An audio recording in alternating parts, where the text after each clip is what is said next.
Welcome back, everybody. My name is Chris Patrick, and today we are in video number 3 of our multi-video series on how to get into RC racing.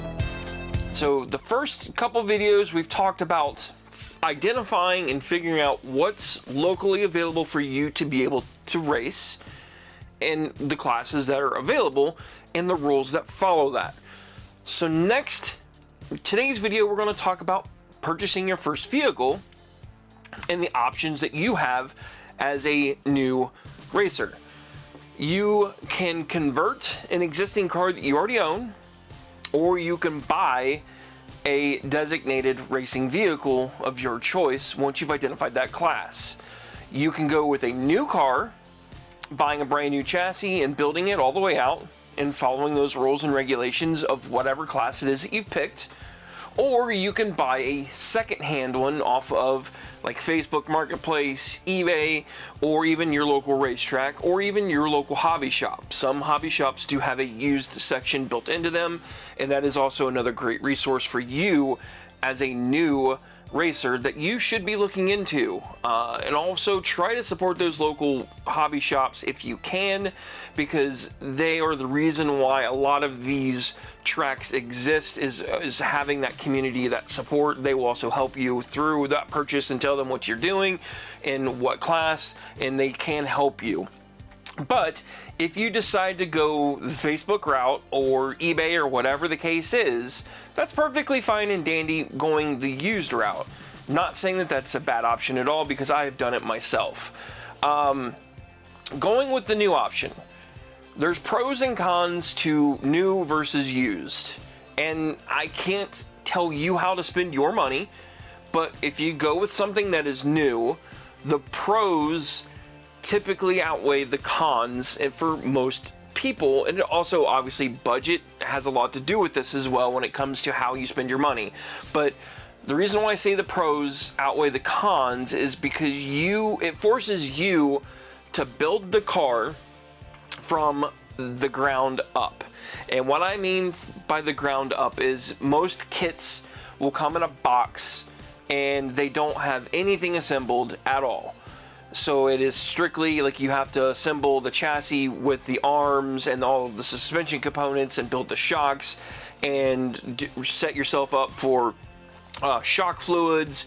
And that's all part of setting up a vehicle, but it helps you get familiarized with working on cars and understand some basic concepts of like your suspension components and your shocks and like internal limiters and shock springs, those kind of things. So if you're building it from the ground up, you're following usually a manual. That manual will actually give you detailed instructions on how to build a car. So for example, if you use a street stock bomber, which is a oval car similar to this, it is it is a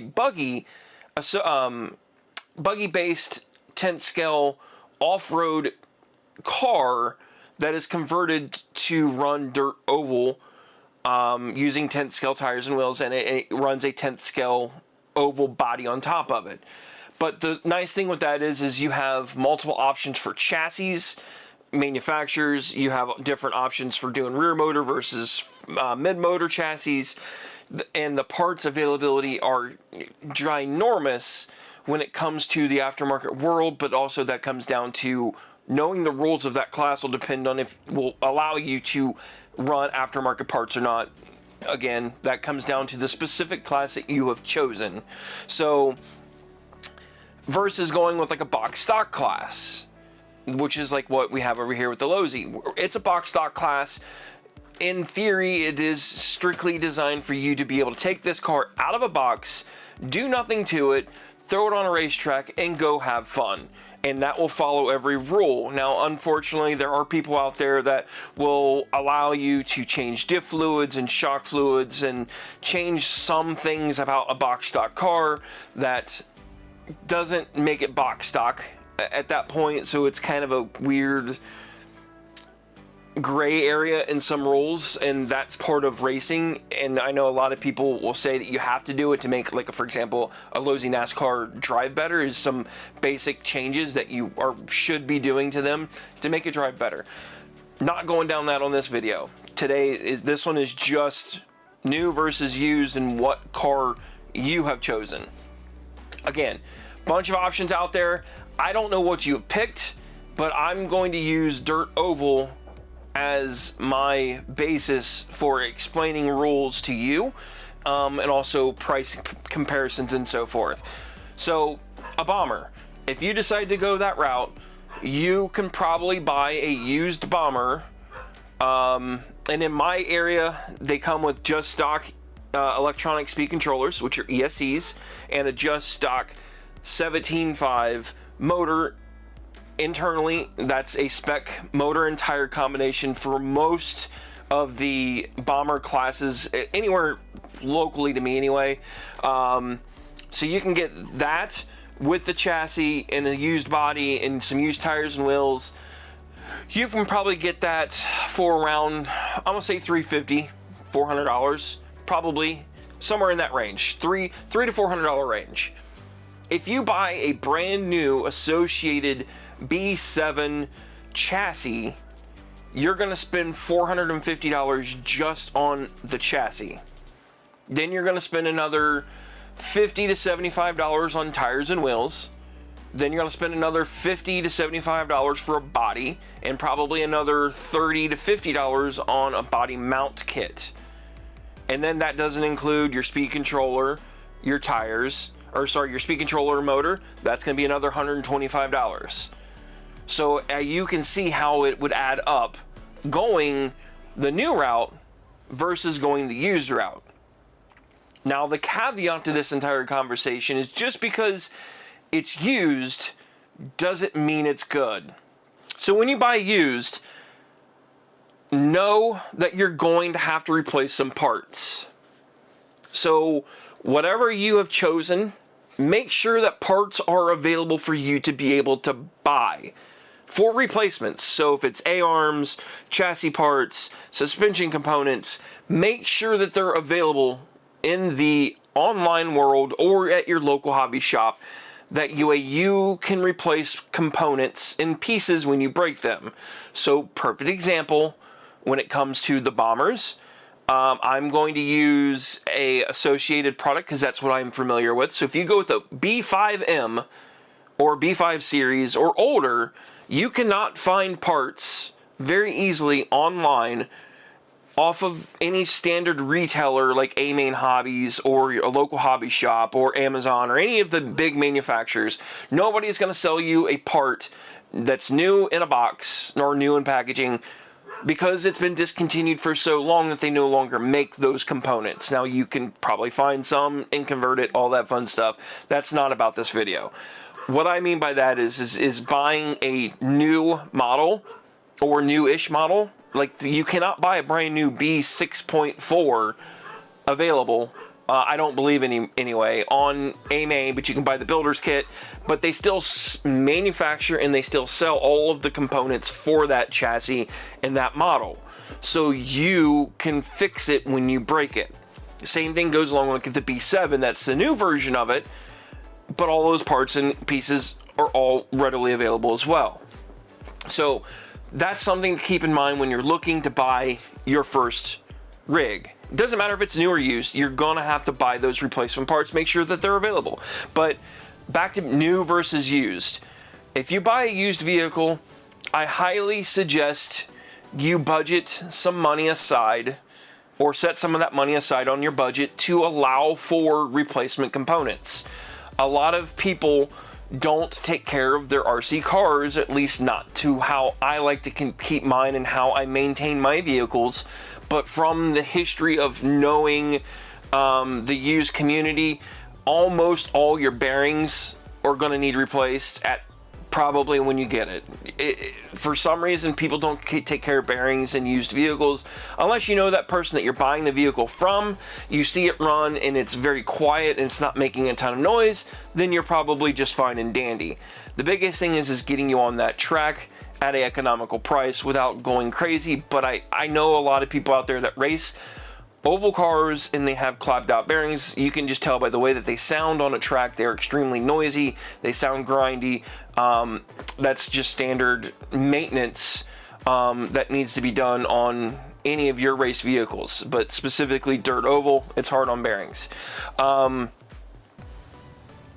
Going used, usually you can find Facebook Marketplace groups that are designated for dirt oval racing, and you'll find a ton of people selling rigs all the time.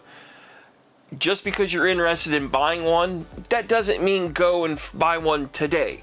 Join those groups, wait, look around, get an idea of the pricing on what they're currently selling for online before you commit to buying the first one you see. Just because you see it doesn't mean it's the best option for you as the purchaser when it comes to racing.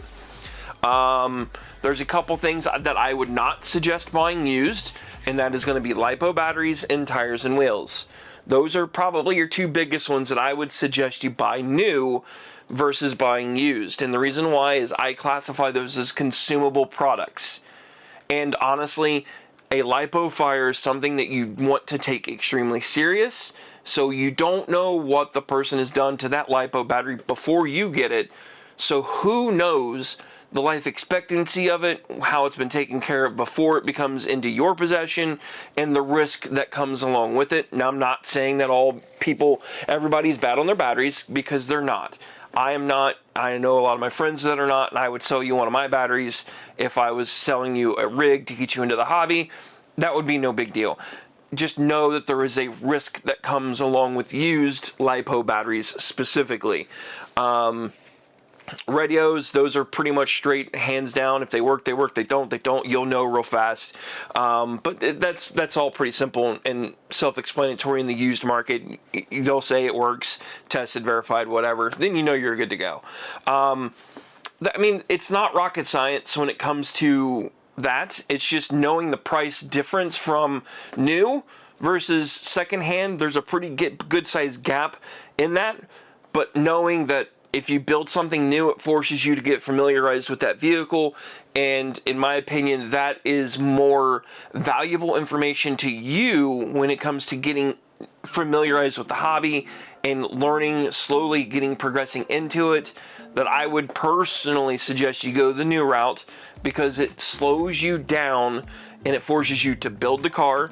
It forces you to learn the rules and regulations. It forces you to learn some basic setuping skills on setting up like ride heights and camber and caster in your cars and those kind of things. Where if you buy a secondhand vehicle like this, you can just literally charge it, throw it on the track and make some laps, and then you'll be like, well, I don't know why my car's doing something weird, because well, you didn't build it, so you have no clue what's going on with that car. So I would suggest, if you buy a used one, tear it apart.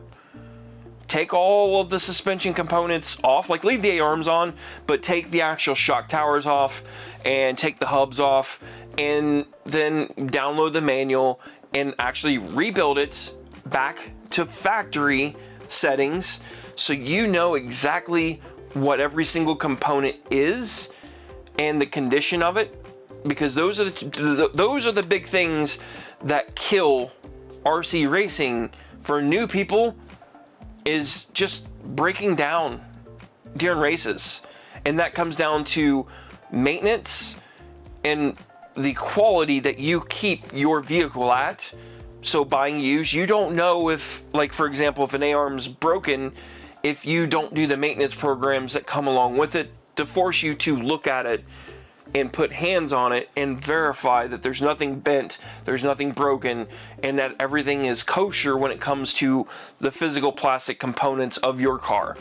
That's the difference from new versus used.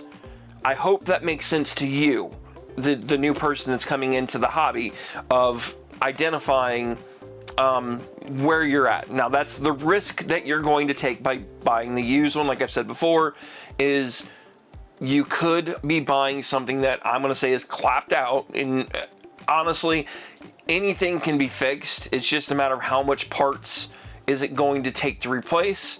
And as long as the transmission and the shock towers are in relatively good shape, and I would say even probably the tie rods, those can be replaced. At the end of the day, you're still going to be okay, even if you got a pretty good deal on the car. I'm not afraid to buy used vehicles. For example, the Associated, the last one I bought a used one, bare chassis, no electronics, came with one motor. I think I spent 110 bucks shipped to my door, somewhere around there. So that's shocks, shock towers, A-arms, chassis, and a motor.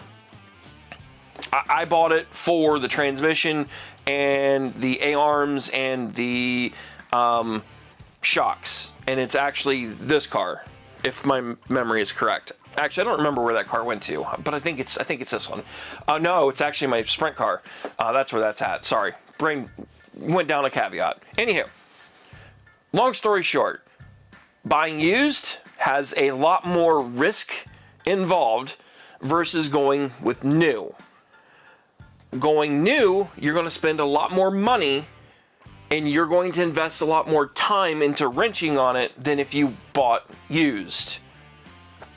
I hope that makes sense to you, the new person. What I would suggest to you, I can't tell you because, again, I don't know what your budget is. I don't know what your experience is.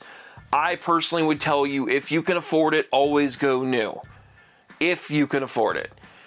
I'm not against going used. I buy used stuff all the time. I would suggest some people even going the used route if that's your thing. If you like just being budgeting and you're more conscious of money and you're just trying to get into the hobby, then I would suggest go the used route. Just biggest advice is go slow before you make that first purchase, and don't worry about all of the details. You're specifically looking for the car. Now, if you find a better deal when it comes to buying somebody that's got a car with a radio and a receiver and a battery and tires and wheels and the whole 9 yards, and they're selling you a complete ready to run car that you can take onto the track, and it's a good price and you're comfortable with it and it looks good, like it's not completely beat up, destroyed, the body's falling off of it, everything looks bent and rusted, like you can tell just by some basic photos how well somebody keeps their car clean when they're trying to sell it, will also reflect usually that final product when it comes to you being able to buy like that car. So for example, let me get you a little closer. I'm going to show you some cars that are used that I have and kind of give you a comparison on some things to look for. So let's get you a little bit closer. Okay, got you a little closer to the workbench, and we have two vehicles next to you. This one happens to be a B6.2 Team Factory Light. This is my oldest son's off-road buggy. This was his first vehicle that he drove when he got into RC racing. Don't worry about the components. I'm just showing you the physical condition of the actual items and specifically, and some things to look for. So first things that I would suggest you do on any vehicle is look at the bottom. You're going to notice, is there a bunch of wear and tear on the chassis when it comes to the front and also the rear. Now this is all just dirt, so that comes off, but you're going to, if you pay enough attention, you will see that some chassis will get really, really worn down, and it's to a point where even the heads of these screws are just flat out gone. Then you know that that chassis plate is probably to a point where it's not worth investing money into. Yes, you can replace the chassis. I've not actually looked up the price, but if I had to guess, they're $40, $50 to replace that chassis. But when you can buy a whole rolling or a whole slider for $125 to $150 in relatively good shape, why would you spend $50 if knowing that if this is bad, odds are a lot of other components are also going to be worn out as well. So that's a big indicator for these Another big indicator is just look at the overall condition. Specifically going to be down like around your ESCs. Look on the chassis plates, look on the plastic, look at the plastic rails, make sure they're nice and clean. If they're not gouged up and beat up real bad. Another good spot is going to be the front, where you're going to see some scratching. Like this has some scratchings on it. That's kind of normal. Again, this is a teenager that was trying to learn how to race. He was hard on it, but it's not destroyed. A lot of these will get cracked up and beat up. And if you hit stuff hard enough, these will actually break. And that's something that is pretty common. And then also look at the rear, look at your aluminum pieces. You can tell pretty quick that this is a pretty clean, simple rig. Now, my race vehicle, to compare, this body has seen its days, but I'm showing you the body. This is a standard oval body when it comes to, I would say, condition of something that's probably seen some action. It has still plenty of life, but yet it's showing some signs of ages. So, for example, there's a really good crack right there. That's pretty normal. And then you're going to look at the front bumpers and see if the front is solid. This one is, but a lot of bodies will get beat up and they'll start cracking real bad. And then look at the back, like your corners. So for example, this one has been cracked, so I've shoe glued and fiberglass this back together because this back corner panel was starting to come off. But this car sees a ton of action,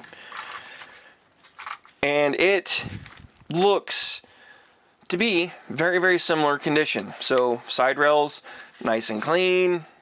Nothing crazy. The aluminum down on the bottom looks good. Nothing looks out of the ordinary. Looks fine. Then the aluminum on the rear. All of the aluminum down, like around here, they look okay. Nothing looks gouged. Nothing looks out of the ordinary. Flip it over. So here's a prime example of what I was talking about. Because this car rides so rough on the track, it actually rubs the right corner of this chassis just a little bit. And you can see some wear over here. I'm okay with a little bit. This isn't bad. But a lot of times you'll see this kind of wear all the way up from here. And this is from people off-roading their vehicles and slapping the cars down on the ramps, and they'll rub as they hit. They'll land and they'll rub, and all of this will get worn out, and it's kind of hard to see, but if you look, you can actually see it kind of tapers off just a little bit. And I would say that is normal wear and tear. But when you start seeing the whole back gone and rubbed off real bad, then that's where you know you want to stay away from that particular chassis, or you know that you're going to be replacing that chassis. Now, these tires and wheels are pretty beat up. They are treaded tires that have been worn so much that they're down to slicks, and that's just nature of oval racing. So don't ignore it, or don't look at the condition of the tires. That pretty much means nothing. So when you're looking at buying vehicles, also when you check out your track, check out to see what kind of timing system they use, which is what this little clear piece is right here. That is your transponder. And every track sometimes uses different transponders. So for example, the barn, which is where I race at, uses a visual IR tracking system called TrackMate. I think it's called TrackMate. And then a lot of bigger tracks will run what's called MyLaps, which is a little red, or you can buy what's called an MRT, or that's the manufacturer, which is this guy here, and it is a RF driven system. And what this does is, as your car passes underneath the timing system, these devices, whether it be this black one or this clear one, communicates to the track, and it creates that timing loop. So that's how they know which car is yours. So you're going to need that. You're going to need a steering servo of some sort. Make sure whatever class you buy, like chassis wise, that you're getting an appropriate servo. You're going to need an electronic speed controller. You're going to need a receiver and a radio, so an RX and a TX. You're going to need a battery that fits your specific class. Some class have rules on batteries, and then you're going to need a motor that fits that specific class. So again, this is a Hobbywing Just Stock ESC and a Just Stock 17.5 because that's what fits my rules and regulations when it comes to what you're allowed to run for this specific class. I'm not going into branding. I'm not going in what to purchase or what not to purchase, like Losi versus TLR. That's not what this video is about. This video is strictly about new versus used. When would I suggest one or the other? I would suggest both. Just depends on the situation. You wait for the right deal. You can find really good deals buying used stuff. I have no problem helping new people out. And that is also something else that if you're curious, contact me. I'll be more than glad to help you. My email is down in the bottom of this email link, and also the Patreon account that I have set up. You can actually get monthly help advice that is a one-on-one that you are more than welcome to subscribe to, and I can help you there as well. But the Discord channel is probably going to be the easiest way to get a hold of me, and I will be more than glad to help anybody that's new on advice when it comes to buying new versus buying something that's used. So let me get this reset back up real quick and I'll be right back. So perfect example of me buying something used is this car right here. This is a on-road carpet pan car for road racing. It's local to me. I wanted to be able to afford something that is in the realm of things that I am not very familiar with.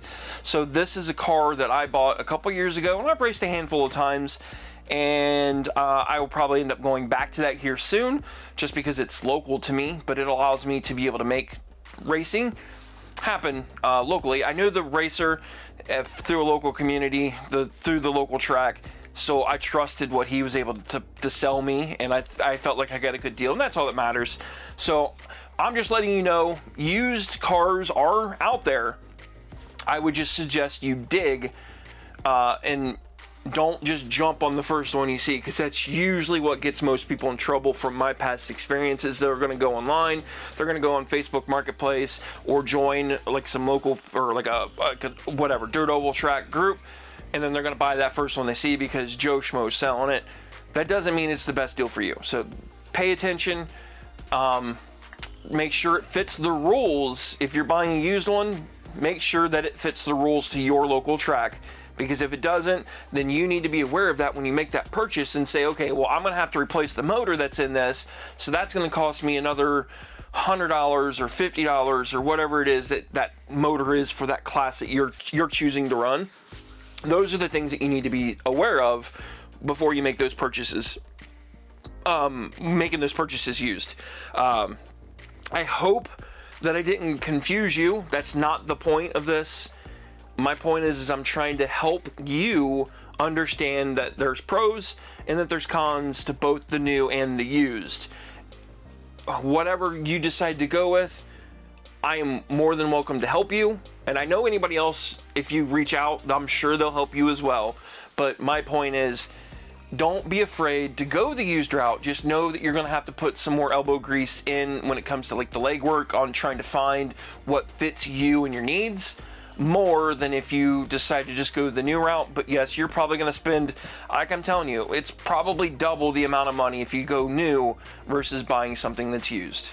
I'll be shocked if it's not more than double, honestly, just because the cost of some new products, especially some cars, are very expensive. Some classes, total opposite. Buying a box stock class, like for example the NASCAR, the Losis, I don't know what the resale value is because I've not personally looked, but I bought mine new for $169, and MSRP currently is $200, but they were on sale for Black Friday. So I don't expect you to find that deal all day long, but if you went to go buy one new off the shelf, they're $200. And if you bought one used, I would say you're probably going to be $150 to $175 range. So you're really not saving that much more money going the used route versus going the new route.